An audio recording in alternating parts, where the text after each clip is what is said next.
What is imperative sentence? आपको already मैं ये बता दिया हूं कि there are 5 kinds of sentence, जिसमें हम ऑलरेडी पढ़ चुके हैं कुछ सेंटेंसेस। आज हम इंपरेटिव को पढ़ेंगे। जो सेंटेंसेस होता है स्टेटमेंट, क्वेश्चंस, इंपरेटिव, ऑब्जेक्टिव और exclamative.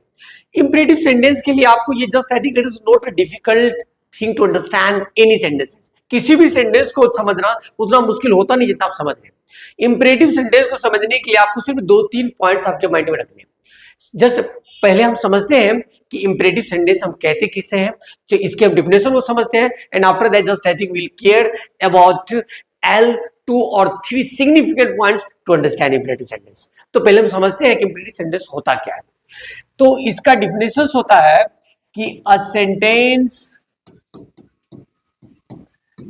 That expresses a request, an order or a piece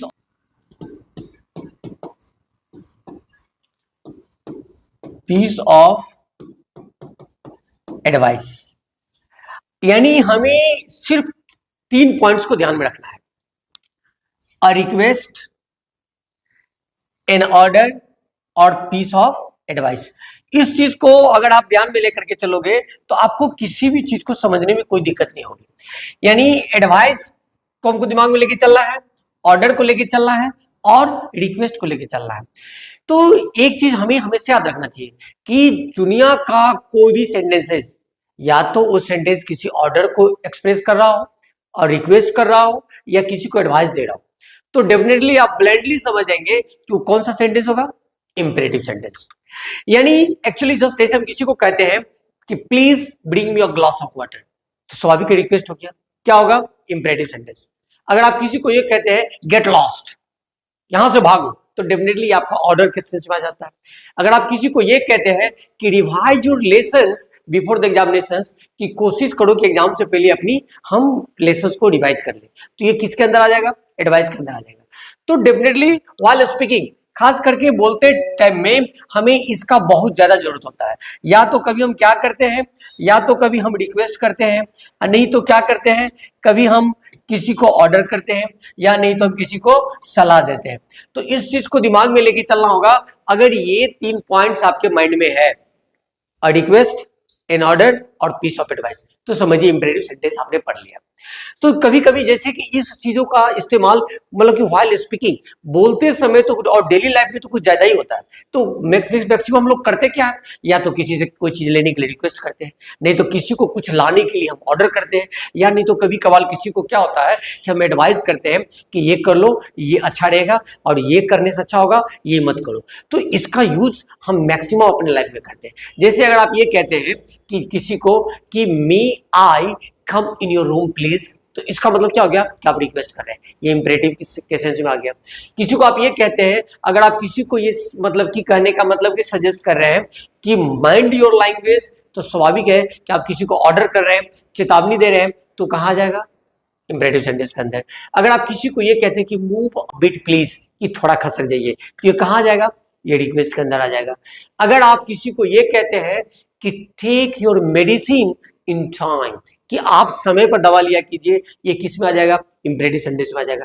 तो यानी इंपरेटिव सेंटेंस को समझना कोई बहुत बड़ी माउंट एवरेस्ट पर क्लाइम करने के बराबर नहीं है। बस थोड़ा सा कंसियस रहना है कि आपको ये समझ लेना है कि हमारे माइंड में सिर्फ 3 पॉइंट्स होना चाहिए। उसी को हम लिखते हैं कि a sentence that expresses a request, an order और पीस ऑफ एडवाइस, उसे हम क्या कहेंगे, इंपरेटिव सेंटेंस कहेंगे। तो सपोज अगर आप किसी को ये कहते हैं, एग्जाम्पल के लिए, try to understand my problem, try to understand my problem, इसका मतलब गया कि किसी को कहे कि प्लीज आप जो है ना थोड़ा मेरी समस्या को समझने की कोशिश कीजिए। और अगर मान लीजिए किसी को आप ये कहते हैं, लीव मी प्लीज,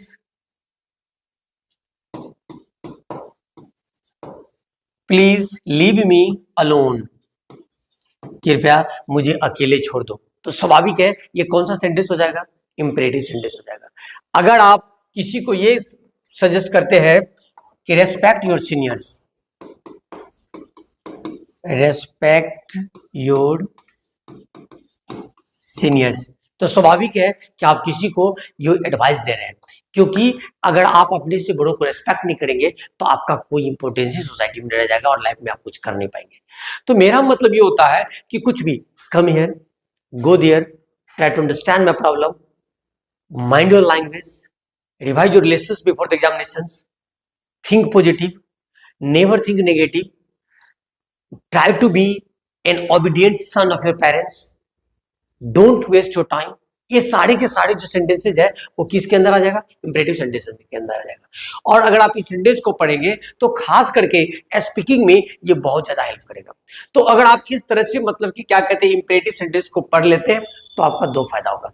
एक तो इंपेरेटिव सेंटेंस के सारे डिफिनेशंस, एग्जांपल्स को आप अच्छी तरह समझ जाएंगे और with the help of these examples you could bring fluency while speaking और व्हाइल स्पीचिंग। तो इस चीज को दिमाग में लेके चलना है कि चाहे आप स्पीकिंग करते हो या स्पीच देते हो कहीं, तो उसमें फ्लुएंसी लाने के लिए भी सेंटेंसेस काफी हेल्प करेगा।